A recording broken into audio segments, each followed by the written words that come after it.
পৃথিবীর ধ্বংসের আলামত সমূহ তত বেশি সামনে আসতেছে, অর্থাৎ কিয়ামতের আলামতগুলো আমাদের সামনে চলে আসতেছে।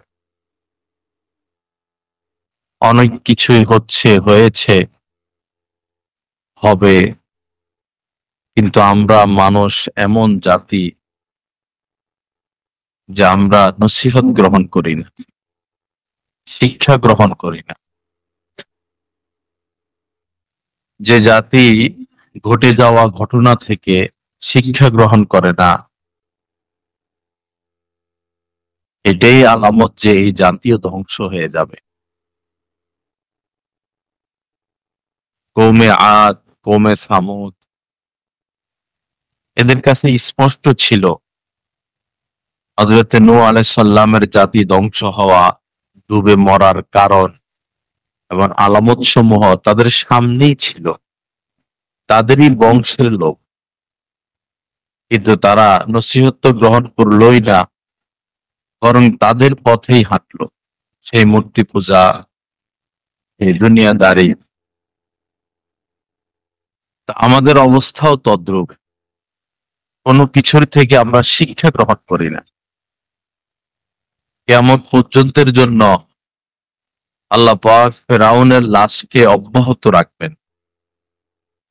এটা কোরআনে আল্লাহ পাক বলেছেন। একটা কাফের, সে এত বড় জালেম, এত বড় ক্ষতি সে করেছিল, কিন্তু তার কথা সুন্দরভাবে আল্লাহ কোরআনে এনেছেন এবং বলেছেন যে তোমার এই লাশ কিয়ামত পর্যন্ত আমি রাখবো। ফালিয়াউমা নুনাজ্জিকা বিবাদানিকা লিতাকুনা লিমান খালফাকা আয়া। তোমার পরে যারা রাজা বাদশা হবে, তারা যেন তোমার থেকে শিক্ষা গ্রহণ করতে পারে যে জুলুম করলে পরিণাম পরিণতি কি। এজন্য তোমার লাশকে আমি কিয়ামত পর্যন্ত রাখবো। আল্লাহ তো রাখতেছেন মেডিসিন ছাড়া, কিন্তু না কোনো রাজা বাদশা শিক্ষা গ্রহণ করে, না কোনো মানুষ শিক্ষা গ্রহণ করে। যে যাই করি না কেন ভাই, সময় পার হয়ে যাচ্ছে আর মৃত্যুটা হঠাৎ আসে। আমাদের আশা আশাই থেকে যাবে, স্বপ্ন স্বপ্নই থেকে যাবে। কাহারও স্বপ্ন কোনোদিন বাস্তবায়ন হয় নাই, কাহারও আশা কখনো পুরা হয় নাই। সাজ্জাদের ব্যাপারে কথিত আছে, এত বড় জান্নাত সে বানালো, তো সে তো নিজের জান্নাতেই ঢুকতে পারে নাই। বহু মানুষ অনেক কষ্ট করে বিল্ডিং বানায়, বিদেশে থেকে থেকে থেকে থেকে মনের আশা বাড়িতে আসবে, নিজের বাড়িতে উঠবে। তো যেদিন বাড়িতে উঠবে সেদিনই আসল বাড়িতে সে চলে যায়। এজন্য হামেশা প্রস্তুতি নিয়ে থাকা, প্রস্তুত হয়ে থাকা। বিশেষ করে লেনদেন, আমার কাছে কারা পাবে, আমি যাদের কাছে পাবো সেটা তো আহ অসুবিধা নাই আখিরাতের বিচারে, কিন্তু আমার কাছে যারা পাবে, এই লেনদেন মিটানো এবং এটা লিখিত রাখা বা কাউকে জানাইয়া রাখা, এবং ছুটে যাওয়া নামাজ, ছুটে যাওয়া রোজা এবং জাকাত গুলো প্রতি বছরই তাদের উপর জাকাত ফরজ হয়ে আসতেছে, অথচ জাকাত দেয় না। কাহার উপরে 10 বছর ধরে জাকাত ফরজ হচ্ছে, কাহার উপরে 5 বছর ধরে সে জাকাত দিচ্ছে না, এই জাকাত তাকে দিতে হবে।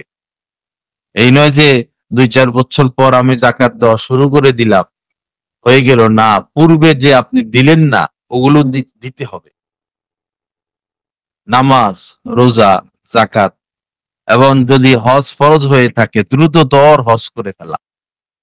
হজ করার জন্য বৃদ্ধ বয়সকে বেছে না নেওয়া, যে বয়স হোক, ব্যবসাটা গোছায়া নেই, ছেলে মেয়েকে বিবাহ করাইয়া লই, ঝামেলাটা মিটিয়ে নেই, তারপরে হজ না। আপনি বালেগ, আপনার বয়স মাত্র 15, মাত্র 16, বালেগ হয়ে গেছে, এখন আসা যাওয়ার মতো ভাড়া আপনার কাছে আছে, আর এই কয়দিন আপনার সংসার চলবে, বস আপনার উপরে হজ ফরজ।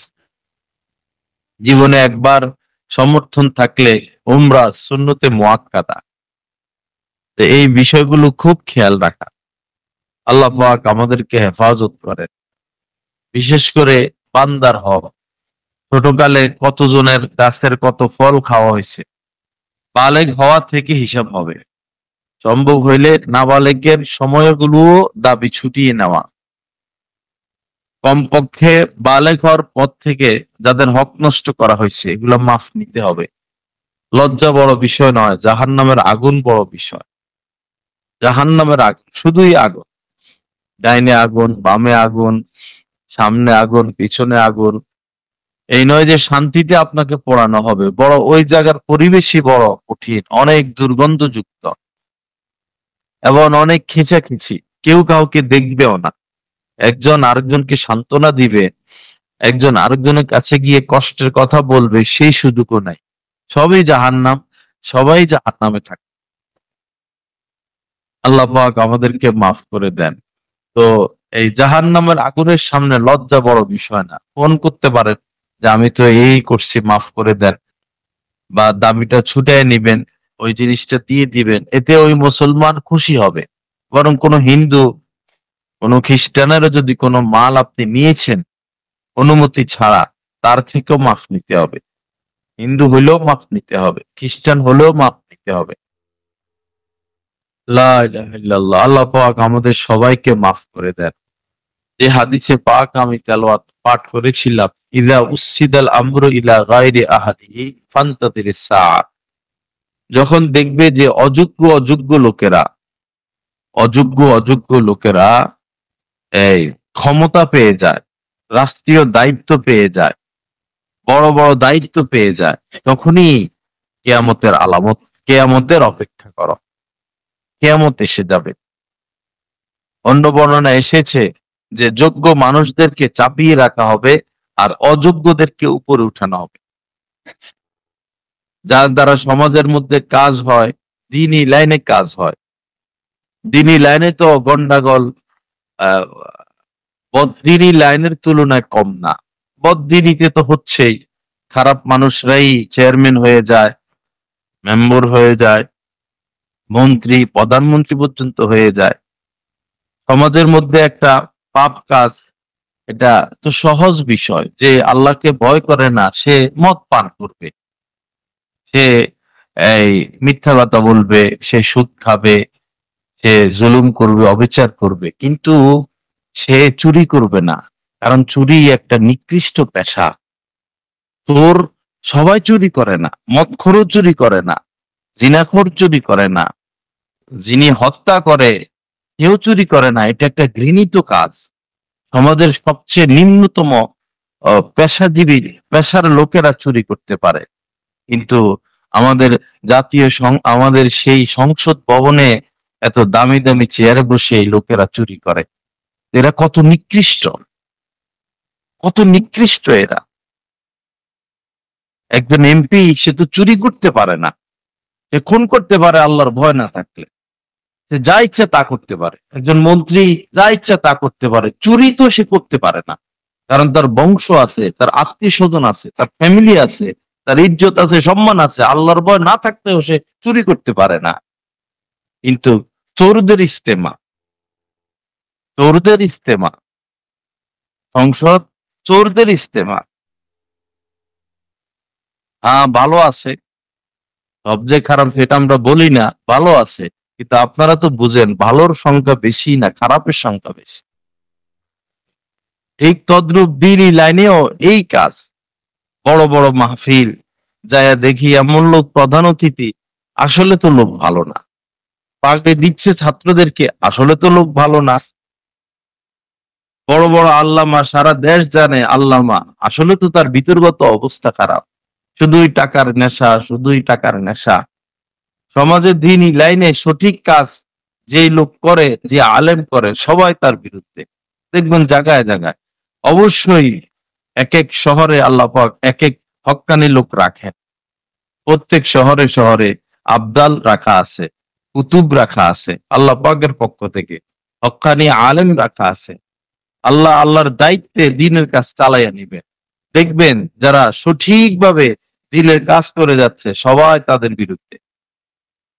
শুধু সমালোচনা, কারণ তাদের পেটে আঘাত লাগে। এতদিন দিন বিক্রি করে খাইতো বিভিন্ন কথাবার্তার দ্বারা, এখন যার দ্বারা সত্য উন্মোচিত হচ্ছে, যিনি সঠিকটা মানুষের সামনে পেশ করা শুরু করতেছেন, তখনই তার বিরুদ্ধে সবাই লেগে যায়। তার এই দোষ, তার সেই দোষ, তার ওই দোষ, এবং কিছু লোক দাঁড়া করিয়ে ফেলে, লবিং করে ফেলে, কারণ তারা দুনিয়াদারদের পা চাটতে পারে।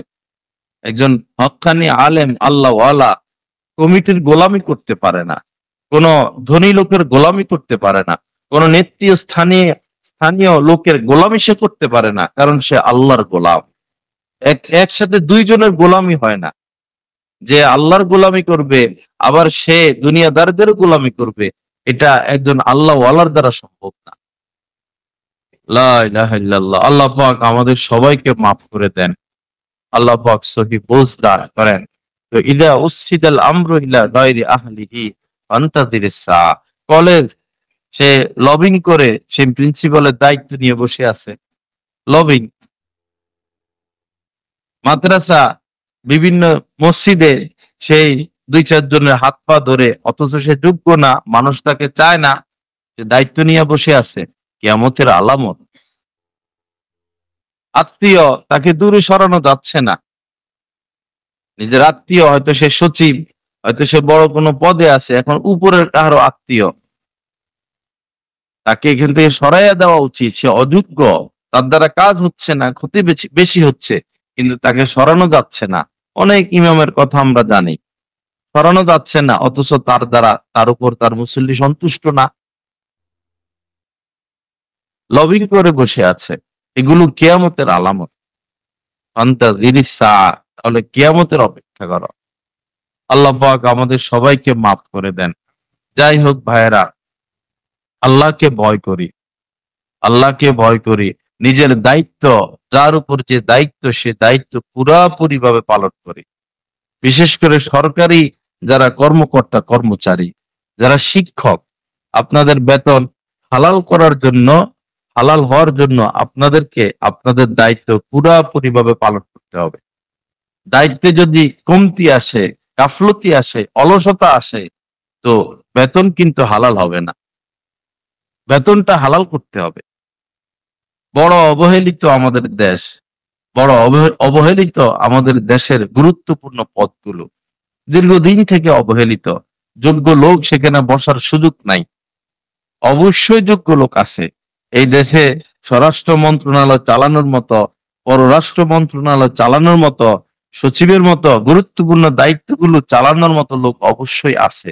ওই যে বর্ণনা আছে, যোগ্য লোকদেরকে চাপিয়ে রাখা হবে, অযোগ্য লোকদেরকে উপরে উঠানো হবে। সেই জামানা চলতেছে। লা ইলাহা ইল্লাল্লাহ। আল্লাহ পাক আমাদেরকে মাফ করে দেন। যাই হোক, যার উপরে যে দায়িত্ব, সে সেই দায়িত্ব পুরোপুরি ভাবে পালন করে। কুল্লুকুম রাইন ওয়া কুল্লুকুম মাসউলুন আন রাইয়াতিহি। নবীজি বলেছেন যে তোমরা প্রত্যেকেই জিম্মাদার। এখানে আমরা যারা আছি বালেগ, আমরা সবাই কিছু না কিছু বিষয়ের উপর আমাদের জিম্মাদারি আছে। সন্তানের উপর জিম্মাদারি আছে, পরিবারের উপর জিম্মাদারি আছে। আপনি যে যদি আপনার আন্ডারে কেউ চাকরি করে, তাদের উপর জিম্মাদারি আছে। আপনি চাকরিজীবী, ওই প্রতিষ্ঠান কেন্দ্রিক আপনার উপর জিম্মাদারি আছে। সকলকেই সকলের জিম্মাদারির ব্যাপারে জিজ্ঞাসিত করা হবে। সে জিজ্ঞাসিত হবে, তাকে জিজ্ঞাসা করা হবে। এজন্য জিম্মাদারি পুরা করি। আল মারআতু রাইয়াতুন আলা বাইতি যাওজিহা ওয়া ওয়ালাদিহি। নারীর উপরও জিম্মাদারি দেওয়া হয়েছে। নারীদের জিম্মাদারি হলো স্বামীর ঘর, সম্পদ, ঘর এটা দেখাশোনা করা, এবং স্বামীর সন্তান লালন পালন। মাত্র দুইটা দায়িত্ব: সন্তান দেখাশোনা, সন্তান লালন পালন, আর এই স্বামীর মালের হেফাজত করা, ঘরের হেফাজত করা। স্ত্রী স্বামীর অনুমতি ব্যতীত কোথাও যেতে পারবে না। যতদিন মেয়েটা বাপের বাড়িতে ছিল, পিতার অনুমতি ব্যতীত সে কোথাও যেতে পারবে না। হাত থেকে যদি গাছতলা ঘাট বাসা থাকে, সে যদি মনে করে যে আমি কোনো কারণে ভৈরব বাজার যাব, কোনো কারণে ডাক্তারের কাছে যাব, কোনো কারণে গাছতলা ঘাট থেকে মুসলিমের মোড় এখানে কোনো এক বাসায় আসবো, অবশ্যই এই মেয়েটা স্বামীর বাড়িতে থাকলে স্বামীর অনুমতি নিতে হবে, পিতার বাড়িতে থাকলে পিতার অনুমতি নিতে হবে। কারণ নারীরা হচ্ছে না কিসাতুল আকল, তাদের জ্ঞান বুদ্ধি অর্ধেক। একটা নিজের ভালো মন্দ তারা বুঝে না, যে লোকটা পাগল তাকে বেঁধে রাখতে হয়, পাগল তো। যে শিশু রাস্তাঘাটে তার হাত ধরে রাখতে হয়, সে গাড়ি দেখলে গাড়ির নিচে দৌড় মারবে, আগুন দেখলে আগুনে গিয়ে ঝাঁপ দিয়ে পড়বে, ভালো মন্দ বুঝে কম। মেয়ে লোকেরা ভালো মন্দ বুঝে কম, তাদেরকে কন্ট্রোলে রাখতে হয়।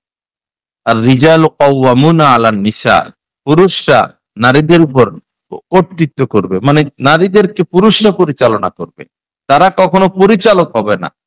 নারীরা ঘরের কখনো করতে হবে না। পরামর্শ পরামর্শে বসলেন, এখন একজন নারীকে আপনি আমিরে ফায়সাল বানায় দিলেন না, সে আমিরে ফায়সাল হবে। সিদ্ধান্ত নারী থেকে কখনো সিদ্ধান্ত আসবে না, নারীরা সঠিক সিদ্ধান্ত দিতে পারে না, ওই জ্ঞান তাদের জ্ঞানের মধ্যে কমতি। নারীদের দায়িত্ব ঘর, নারীদের দায়িত্ব সন্তান লালন পালন। এখন নারীরা যদি সরকারে বড় বড় পদে বসে যায়, সে তো কথা বলা শিখে নাই, তার তো ব্রেন ওরকম ঘুরে না, ছুটে না, সে তো সবকিছু বুঝে না, উল্টাপাল্টা সিদ্ধান্ত দিবে। বসে গেছে বড় পদে, এখন কি করবে? উল্টাপাল্টা সিদ্ধান্ত দিবে, তখন সব জায়গায় সমস্যা সৃষ্টি হবে, সব জায়গায়। কি করছে দেশকে দেখেন না? সবচেয়ে নারীবাদী, নারী আন্দোলন, নারী স্বাধীনতা কারা বলে? আমেরিকা বলে। আমেরিকাই তো বেশি নারী নারীর পক্ষে কথা বলে।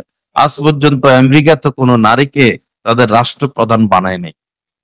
এবার তো হয়েই গেছিল কমলা, হয়েই গেছিল, কিন্তু চাবি ঘুরাইয়া দিছে। নারীকে তারা রাষ্ট্রপ্রধান বানায় না। এত পাগল না তারা, আমরা পাগল, এরা পাগল না। আমাদের তার দুই একটা ছেঁড়া আছে, এদের তার লাগানো আছে। নারীকে তারা রাষ্ট্রপ্রধান বানাবে না, বানায় নাই আজ পর্যন্ত। ইসরায়েল কোনোদিন নারীকে রাষ্ট্রপ্রধান বানাবে না। বহুত হুঁশ, কোরআন হাদিসের উপর তাদের বহুত আমল আছে, কিন্তু আমরা দলের পাগল।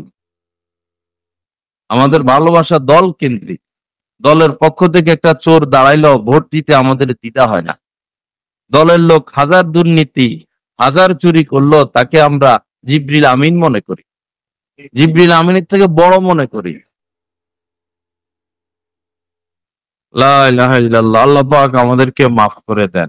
হিসাব দিতে হবে ভাই। এই নয় যে হেলায় খেলায় যা ইচ্ছা তা করে পার পেয়ে যাব, হিসাব দিতে হবে। কাকে ভোট দিলেন, কাকে সমর্থন করতেছেন, কার জন্য নারায়ে তাকবীর দেন, কোন কাজ কি কারণে করেন। যারা পোস্টারে আলেমদের উপরে নাম দিয়ে দেয় সাধারণ মানুষদের, এদেরকে হিসাব দিতে হবে। বিভিন্ন ওয়াজ মাহফিলে আলেমদের উপরে তো কোন আওয়ামের নাম আসতে পারে না। মাত্র 5,000 টাকা, 2,000 টাকা হয়তো সে দিবে, নাহলে 10,000 টাকা দিবে, অথবা গোলামি 5 আটা, 5 আটা চাকরি। আওয়ামের নাম কখনো পোস্টারে আলেমের উপর আসতে পারে না, এটা ওই আওয়ামের জন্য ক্ষতিকর। ভাবতেছেন তাকে সম্মান দিচ্ছেন, তাকে তো ধ্বংস করতেছেন আপনি, তাকে তো আপনি শেষ করে দিলেন, তাকে তো বেয়াদব বানাইলেন আপনি, আলেমদেরকে অপমানিত করলেন।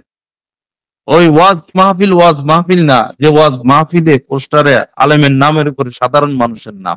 কথা আমার স্পষ্ট, কাউকে পরোয়া আর কাউকে কার ভয় আমার অন্তরে নেই, বহুবার আমি এটা বলেছি। লা ইলাহা ইল্লাল্লাহ। আল্লাহ পাক আমাদেরকে মাফ করে দেয়, আল্লাহ পাক সহি বুঝ দান করেন। কোরআন সুন্নাহর বাহিরে গিয়ে শান্তি পাবেন না ভাই। আপনার পরিবারকে আপনি সাজান, রাষ্ট্র সাজাতে পারেন না, রাষ্ট্রের মধ্যে ইসলাম আনতে পারেন না, আচ্ছা সেটা ভিন্ন কথা। আপনার পরিবারের মধ্যে আপনি ইসলামী হুকুমত কায়েম করেন। আমাদের হযরত হাফিজ হুজুর রহমতুল্লাহ আলাই তো নির্বাচন করেছিলেন, তিনি নির্বাচিত হয়েছিলেন, কিন্তু ওরা অন্যায়ভাবে ক্ষমতা চলে গেছে। ভোট হাফিজি হুজুরই বেশি পেয়েছে, ক্ষমতায় তারা চলে গেছে। হাফিজি হুজুরের কাছে যাতায়াত ছিল জিয়াউর রহমান সাহেবের, জিয়াউর রহমান সাহেবের যাতায়াত ছিল। বহুবার বলতেন যে তুমি ইসলামী হুকুমত কায়েম করো, সৎ শাসন কায়েম করো। তো এই বাহানা সেই বাহানা উনি দেখাইতেন। পরে একদিন একদিন জামা টান দিয়ে, এভাবে জামা টান দিয়ে বলছেন, তো দেশে ইসলামী হুকুমত কায়েম করতে পারো না, তোমার শরীরের মধ্যে ইসলামী হুকুমত কায়েম করো, তোমার দেহের মধ্যে ইসলাম আনো, তোমার ঘরের মধ্যে ইসলাম আনো। আমরা রাষ্ট্রের দিকে তাকিয়ে আছি, রাষ্ট্রে ইসলামী হুকুমত কায়েম হোক, সেটা তো একটা বড় বিষয়। আপনার ঘরে আপনি হুকুমতটা নিয়ে আসেন না, আপনার স্ত্রীকে পর্দা করার, মেয়েদেরকে পর্দা করার, ছেলেদের মধ্যে দিন আনয়ন করেন, আপনার নিজের মধ্যে দিন আনেন না। আপনি তো আপনার ঘরের প্রেসিডেন্ট, আপনার পরিবারে তো আপনি প্রধানমন্ত্রী। সারা বিশ্বে, সারা দেশে ইসলাম আসলো কি আসলো না, এটার জন্য আপনি দায়ভার না, জিজ্ঞাসিত হবেন না। আপনার ঘরে আপনি ইসলাম হুকুমত যদি কায়েম করতে না পারেন, এটার জন্য আপনি জিজ্ঞাসিত হবেন, ধরা খাবেন। কেন আপনার স্ত্রী পর্দা করবে না? কেন ছেলে মেয়েরা গান বাজনা নিয়ে ব্যস্ত থাকবে, অশ্লীলতা নিয়ে ব্যস্ত থাকবে?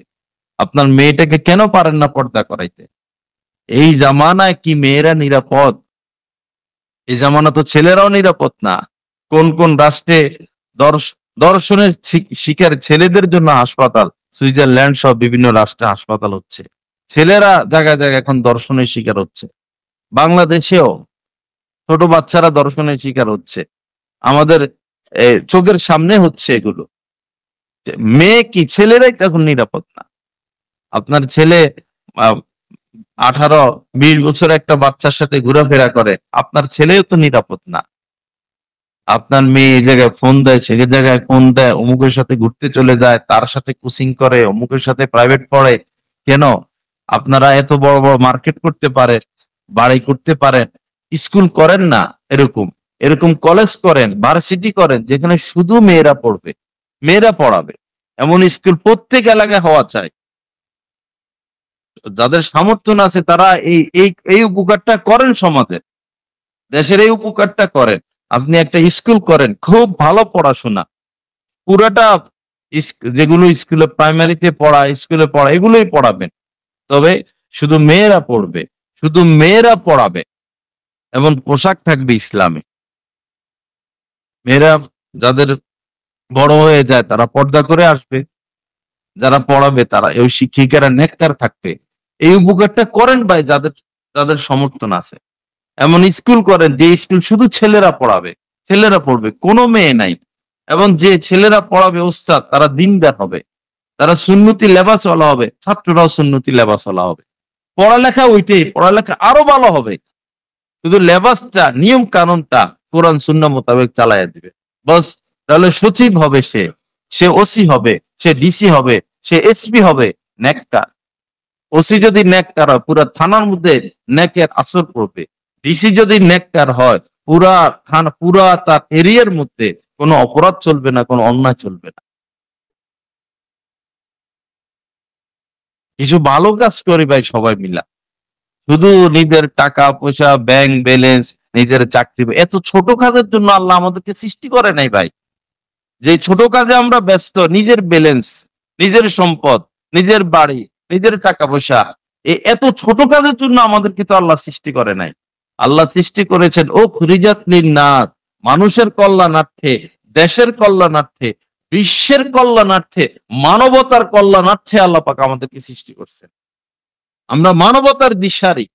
মানব মানব জাতি আমাদের দ্বারা পুনরুদ্ধার হবে, তাদের সুন্দর ব্যবস্থাপনা হবে, তারা সঠিক রাস্তা পাবে, আরামের জিন্দেগি পাবে। এজন্য আমাদেরকে আল্লাহ পাক সৃষ্টি করছে। কি নিয়ে আমরা ব্যস্ত?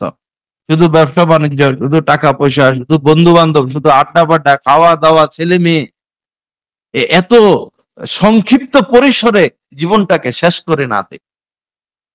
পরিধি ভাড়াই, পরিধি ভাড়াই, নিজের কর্ম ব্যস্ততার পরিধিকে আরো বাড়াইয়া তুলি। কিছু নাগরিক কিছু কাজ করি, জনগণের জন্য কিছু কাজ করি। সরকার জনগণের জন্য কিছু করবে বলে মনে হয় না, পরিস্থিতি খারাপ। শুধু ওই চেয়ারটা, কোন জালেমে যে বাংলাদেশের চেয়ার এটা বানাইলো চুম্বুক দিয়া, আল্লাহ ওই লোকটারে হেদায়েত দেয়। এমন চুম্বুক দিয়া বানাইছে বা এমন আঠা দিয়া বানাইছে, যেই বসে কারো শাড়ি আটকা পড়ে, কারো শার্ট প্যান্ট আটকা পড়ে, আর উঠতে পারে না। বসে শুধু কেমনে আজীবন বসে থাকবো এই ধান্দা। রাষ্ট্রের কি হচ্ছে, জনগণের কি হচ্ছে, জনগণের কি উন্নতি করলাম? একটা দিন চলে গেল, 1 মাস চলে গেল, আমি ক্ষমতায় বসলাম, একটা বছর চলে গেল, তার ভিতরে তো থরথর থরথর করে কাঁপবে যে একটা মাস চলে যাচ্ছে, রাষ্ট্রের জন্য আমি কি করলাম, আমি মন্ত্রণালয়ের দায়িত্বে, আমি চেয়ারম্যান, আমি মেম্বার, আমি এমপি, একটা মাস চলে গেল, 2টা মাস চলে গেল, কি করলাম জনগণের জন্য। তার ভিতরে তো কোন এমপি মন্ত্রী ভিতরে তো এই ফিকিরটা দেখলাম না, কথা তো বলতে পারে না। এই যে মাইক নিয়ে দাঁড়ায়, আমাদের বক্তব্যের বলাবেন যেরকম সুন্দর করে কথা বলে, আমরা কি কথা বলতে প্রস্তুতি নিয়ে আসি মেম্বারে? স্বাভাবিক কথা বলি। এই যে বড় বড় পদে লোকেরা বসে, কথাও তো বলতে পারে না, একটা ভালোবাসা বক্তব্য দিবে, এই বক্তব্যটা তো তারা পারে না। কিরকম লোককে আমরা এরকম গুরুত্বপূর্ণ দায়িত্বে বসায় দেই। এমনও বর্ণনা এসেছে যে প্রত্যেক গোত্রের প্রধানরা হবে মুনাফিক কিয়ামতের আগে। দেখেন না, বংশের গোত্রের প্রধানরা হয়ে যাবে কি? মুনাফিক। আল্লাহ হেফাজত করেন, আল্লাহ পাক সহি বুঝ দান করেন। যাই হোক বাবা, বড় ভয়ঙ্কর সময় পার করতেছি আমরা।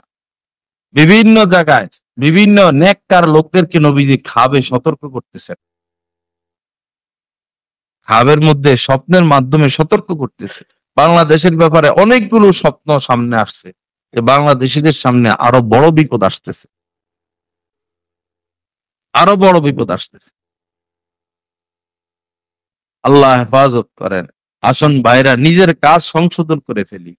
আর 1 মিনিট সময় নাই, নিজের নফসকে চিপে গলা টিপে ধরি, নফসের গলা টিপে ধরি যে তোর কথা আর শুনবো না, তুই আমাকে খারাপ পথ দেখাস, তোর কথা আমি শুনবো না, আমি আল্লাহ আল্লাহ রাসূলের কথা শুনবো।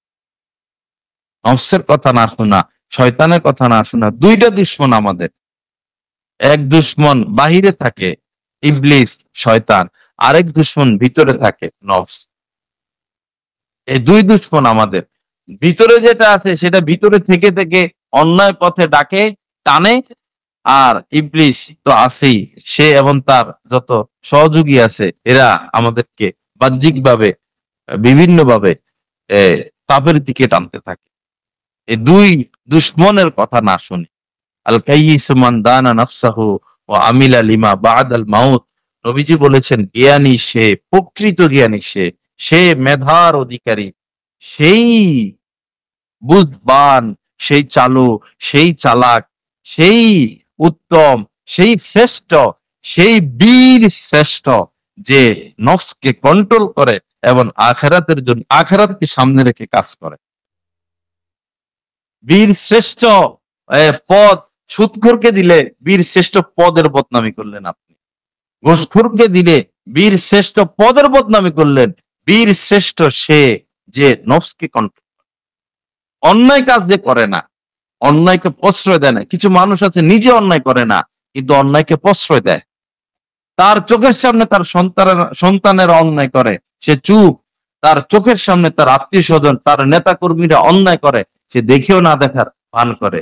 কোন এক বিশেষ এমপির সবাই ভক্ত, কোন এক এলাকার ভক্ত যে সে ভালো মানুষ, ভালো কথা, সে ভালো মানুষ, সে অন্যায়কারীদেরকে যে সে প্রশ্রয় দিচ্ছে, যে ভালো মানুষ, তার গুণগান গান, সে আলেম ওলামাদের সাথে আছে, তার বাবাও ভালো মানুষ ছিল, আলেম ওলামাদেরকে সমর্থন করেছে, তো সেও ভালো মানুষ, তার বাবাও ভালো মানুষ, তাকে এমপি বানাবেন। সে যে অপরাধীদেরকে ছাড় দিচ্ছে, অন্যায়কারীদেরকে ছাড় দিচ্ছে, চোখে দেখেন না আপনারা?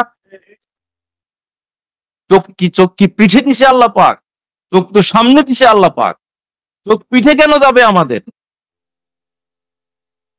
অন্যায় করা যতটা অন্যায়, অন্যায়কারীদেরকে প্রশ্রয় দেওয়াও সমান অন্যায়। সুদ খাওয়া যেমন অপরাধ, যে সুদ দেয় সেটাও অপরাধ, যে সুদের চুক্তিপত্র লেখে ও সমান অপরাধ, যে সাক্ষী দেয় তার সমান অপরাধ, যে ঘুষ খায় সে তো অপরাধী, ঘুষ খায়, যে ঘুষ দেয় তার কি অপরাধ নাই? সমান অপরাধ।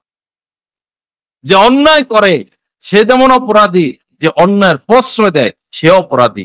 আপনার পরিবারের মধ্যে আপনি অন্যায়ের প্রশ্রয় দিচ্ছেন, আপনার চোখের সামনে আপনার সন্তানেরা, আপনার বিবি বাচ্চা অপরাধ করতেছে, আপনার ছত্র ছায়ায় আপনি অপরাধী।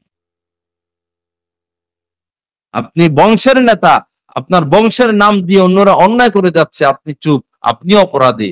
আপনি বড় নেতা, অপরাধ করেন না ভালো কথা, কিন্তু অপরাধীদেরকে চিনেন, জানেন কে কি করে, সব শুনতেছেন, চুপ, আপনি চুপ। দেখেও না দেখার ভান করতেছেন, আপনি অপরাধ।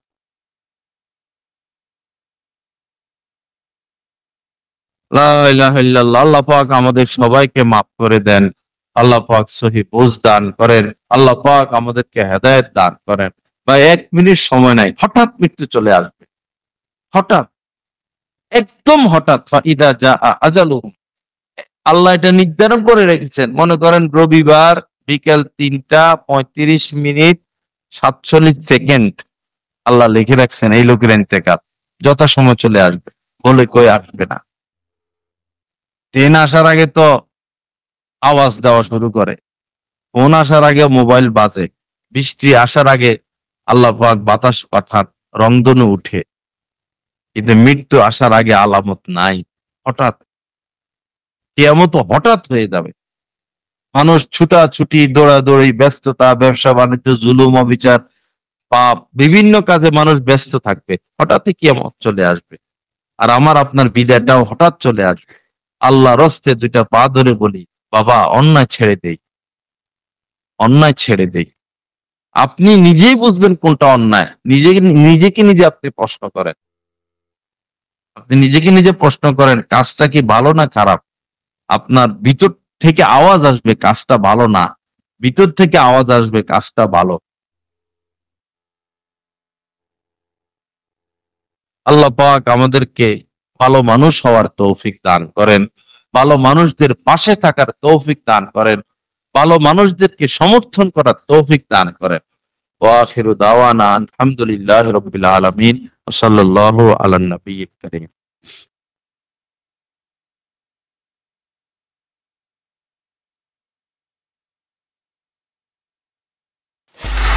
Free audio post production by alphonic.com.